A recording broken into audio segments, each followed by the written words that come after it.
ನಮಸ್ತೆ ಗೆಳೆಯರು, ಎಲ್ಲರೂ ಹೇಗಿದ್ದೀರಾ? ಚೆನ್ನಾಗಿದ್ದೀರಾ ಅಂತ ಭಾವಿಸ್ತೀನಿ. ಕಾಂತಾರ ಚಾಪ್ಟರ್ 1 ಇಡೀ ದೇಶ ಕಾಯ್ತಿರುವಂತಹ ಸಿನಿಮಾ. ಅಕ್ಟೋಬರ್ 2ಕ್ಕೆ ಸಿನಿಮಾ ವರ್ಲ್ಡ್ ವೈಡ್ ರಿಲೀಸ್ ಆಗ್ತಾ ಇದೆ. ರಿಲೀಸ್ ಡೇಟ್ ಅನೌನ್ಸ್ ಮಾಡಿದ್ದನ್ನು ಬಿಟ್ಟರೆ ಸಿನಿಮಾದ ಪ್ರಮೋಷನ್ ಮಾಡ್ತಾ ಇಲ್ಲ ಅಂತ ಕೆಲವರು ಕೇಳ್ತಾ ಇದ್ರು. ಈಗ ಮೊದಲಿಗೆ ಅಂದರೆ ರಿಲೀಸ್ ಡೇಟ್ ಅನೌನ್ಸ್ ಆದ ನಂತರ ಪ್ರಮೋಷನ್ ಕಂಟೆಂಟ್ ಆಗಿ ಸಿನಿಮಾದ ಟ್ರೈಲರ್ ರಿಲೀಸ್ ಆಗಿದೆ. ಆಲ್ಮೋಸ್ಟ್ ಎಲ್ಲ ನೋಡೇ ಇರ್ತೀರ ಅಂತ ಅಂದ್ಕೊಳ್ತೀನಿ. ರಿಷಬ್ ಶೆಟ್ಟಿ ಅವರ ಟ್ಯಾಲೆಂಟ್ ಎಂಥದ್ದು ಅಂತ ಸಪ್ರೇಟಾಗಿ ಏನು ಹೇಳಬೇಕಾಗಿಲ್ಲ.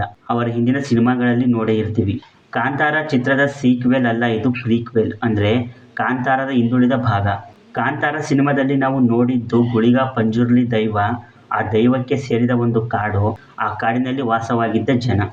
ಆ ಸಿನಿಮಾದಲ್ಲಿ ಮೊದಲಿಗೆ ಒಬ್ಬ ರಾಜ ನೆಮ್ಮದಿನ ಹುಡ್ಕೊಂಡು ಹೋಗ್ತಾನೆ. ಅವನ ಹತ್ರ ಎಷ್ಟೇ ಸಂಪತ್ತು ಐಶ್ವರ್ಯ ಇದ್ರೂ ಅವನ ಮನಸ್ಸಲ್ಲಿ ಏನೋ ಒಂಥರ ತಳಮಳ, ನೆಮ್ಮದಿ ಅನ್ನೋದೇ ಅವನಿಗೆ ಇರಲ್ಲ.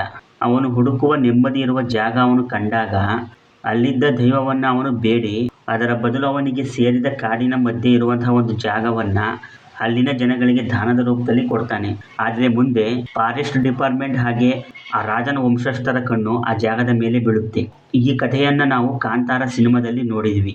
ಈಗ ಬರ್ತಾ ಇರೋ ಕಾಂತಾರ ಚಾಪ್ಟರ್ 1ನಲ್ಲಿ ಗುಳಿಗ ಪಂಜುರ್ಲಿ ಅಂತ ಏನು ದೈವಗಳಿದ್ವೋ ಆ ದೈವಗಳು ಹೇಗೆ ಹುಟ್ಟಿದ್ವು ಅನ್ನೋದನ್ನ ರಿಷಬ್ ಶೆಟ್ಟಿ ಅವರು ಇಲ್ಲಿ ಹೇಳಲು ಹೊರಟಿದ್ದಾರೆ. ಪೂರ್ತಿಯಾಗಿ ಟ್ರೈಲರ್ ನೋಡಿದಾಗ ಸಿನಿಮಾದ ಕತೆ ಒಂದಿಷ್ಟು ಅರ್ಥ ಆಗುತ್ತೆ.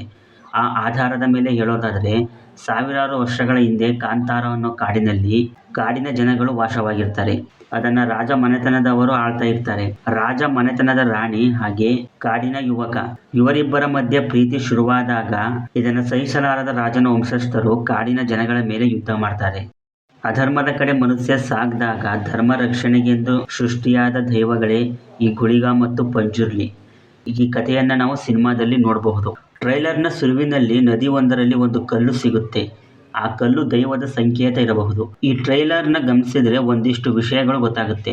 ಇಲ್ಲಿ ರಿಷಬ್ ಶೆಟ್ಟಿ ಅವರು ಬರೀ ದೈವದ ಕಥೆಯನ್ನು ಮಾತ್ರ ಹೇಳಿಲ್ಲ. ಮನುಷ್ಯ ಅಧರ್ಮದ ಕಡೆ ವಾಲ್ದಾಗ ಧರ್ಮ ರಕ್ಷಣೆ ಮಾಡೋದಕ್ಕೆ ಈಶ್ವರ ಹಲವಾರು ಗಣಗಳನ್ನ ಸೃಷ್ಟಿ ಮಾಡ್ತಾನೆ ಅನ್ನೋ ಡೈಲಾಗ್ ಕೇಳಿದಾಗ ಈ ಗುಳಿಗ ಮತ್ತು ಪಂಜುರ್ಲಿ ಅನ್ನೋ ದೈವಗಳು ಈಶ್ವರ ಕಳಿಸಿದ್ದು ಅಂತ ಅನಿಸುತ್ತೆ. ಹಾಗೆ ಈ ಕರಾವಳಿ ಭಾಗದ ಕಥೆಗಳನ್ನ ಕೇಳಿದಾಗ ಅಥವಾ ಆ ಕಥೆಯನ್ನು ಇಟ್ಕೊಂಡು ಮಾಡಿರುವಂಥ ಸಿನಿಮಾಗಳನ್ನು ನೋಡಿದಾಗ ಅಲ್ಲಿ ನಾವು ಈ ಬ್ರಹ್ಮ ರಾಕ್ಷಸ ಅನ್ನೋ ಹೆಸರನ್ನ ಕೇಳೇ ಇರ್ತೀವಿ. ಇದರ ಉಲ್ಲೇಖವೂ ಕೂಡ ಈ ಸಿನಿಮಾದಲ್ಲಿ ಇದೆ. ಈ ಬ್ರಹ್ಮ ರಾಕ್ಷಸನ ಹಿನ್ನೆಲೆ ಬಗ್ಗೆನೂ ಈ ಸಿನಿಮಾದಲ್ಲಿ ಹೇಳಿರಬಹುದು. ಟ್ರೈಲರ್ ಅಂತೂ ತುಂಬ ಅದ್ಭುತವಾಗಿದೆ. ಎಲ್ಲ 1000 ಕೋಟಿ ಕಲೆಕ್ಷನ್ ಮಾಡುತ್ತೆ ಅನ್ನೋ ನಿರೀಕ್ಷೆಯಲ್ಲೇ ಇದ್ದಾರೆ. ಸಿನಿಮಾದ ಟ್ರೈಲರ್ ನೋಡಿದಾಗ ಅದು ಪಕ್ಕಾ ಅಂತ ಅನಿಸುತ್ತೆ. ಒಂದೊಂದು ಫ್ರೇಮ್ ಕೂಡ ಅದ್ಭುತ. ಇಲ್ಲಿರೋ ಕಥೆ ಕೂಡ ಸೂಪರ್ ಅಂತ ಅನ್ಬಹುದು. ಒಂಬಾಳೆ ಫಿಲ್ಮ್ಸ್ನವರು ಅಂತ ಅಂದಮೇಲೆ ಅವರು ರಿಚ್ ಆಗಿ ಸಿನಿಮಾ ಮಾಡಿರ್ತಾರೆ. ಸಿನಿಮಾನೂ ಕೂಡ ಅದೇ ಥರ ಒಂದು ಒಳ್ಳೆ ಕಂಟೆಂಟ್ ಇರುವಂತಹ ಸಿನಿಮಾ ಇದು. ಇಡೀ ದೇಶ ಕಾಯ್ತಾ ಇದೆ. ಕಾಂತಾರ ಚಾಪ್ಟರ್ 1 ಯಾವ ರೇಂಜ್ಗೆ ಹಿಟ್ ಆಯಿತು ಅಂತ ನೀವೆಲ್ಲ ನೋಡೇ ಇರ್ತೀರ. ಅದೇ ರೀತಿ ಈ ಸಿನಿಮಾನೂ ಕೂಡ ದೊಡ್ಡ ಮಟ್ಟದಲ್ಲಿ ಹಿಟ್ ಆಗುತ್ತೆ ಅಂತ ಭಾವಿಸ್ತೀನಿ. ಟ್ರೈಲರ್ನಲ್ಲಿ ಇರುವಂತಹ BGM ಕೂಡ ಸೂಪರ್ ಆಗಿದೆ. ಅಜನೀಶ್ ಲೋಕನಾಥ್ ಅವರದ್ದು ಒಂದು ಸಾಂಗ್ ಕೂಡ ಇದರಲ್ಲಿ ರಿವೀಲ್ ಆಗಿದೆ ಅಂತ ಅನ್ಬಹುದು. ಇಲ್ಲಿ ರಿಷಬ್ ಶೆಟ್ಟಿ ಅವರು 2 ಸೈಡ್ಗಳಲ್ಲಿ ಕಾಣಿಸ್ಕೊಳ್ತಾರೆ. ಒಂದು ಕಾಡಿನ ಮಧ್ಯೆ ವಾಸವಾಗಿರುವಂತಹ ಜನಗಳ ಮಧ್ಯೆ ಇರುವಂತಹ ಒಬ್ಬ ನಾಯಕನ ಕಾಣಿಸ್ಕೊಳ್ತಾನೆ. ಹಾಗೆ ದೈವವನ್ನು ರೆಪ್ರೆಸೆಂಟ್ ಮಾಡುವಂತಹ ರೂಪದಲ್ಲೂ ಸಹ ರಿಷಬ್ ಶೆಟ್ಟಿ ಅವರು ಕಾಣಿಸ್ಕೊಳ್ತಾರೆ. ಇದೇ ಅಕ್ಟೋಬರ್ 2ಕ್ಕೆ ಸಿನಿಮಾ ರಿಲೀಸ್ ಆಗ್ತಾ ಇದೆ. ಎಲ್ಲ ಹೋಗಿ ಥಿಯೇಟರಲ್ಲಿ ಸಿನಿಮಾ ನೋಡೋಣ. ಇನ್ನು ನೀವು ಕೂಡ ಟ್ರೈಲರ್ ನೋಡಿದರೆ ನಿಮಗೆ ಟ್ರೈಲರ್ ಏನು ಅನ್ನಿಸ್ತು ಕಮೆಂಟ್ ಮಾಡಿ ತಿಳಿಸ್ಕೊಡಿ. ಇದೇ ಥರ ವಿಡಿಯೋಗಳಿಗಾಗಿ ನನ್ನ ಚಾನಲ್ನ ಸಬ್ಸ್ಕ್ರೈಬ್ ಮಾಡ್ಕೊಂಡು ಸಪೋರ್ಟ್ ಮಾಡಿ. ಸಿಗೋಣ ಮುಂದಿನ ವಿಡಿಯೋದಲ್ಲಿ. ಬಾಯ್.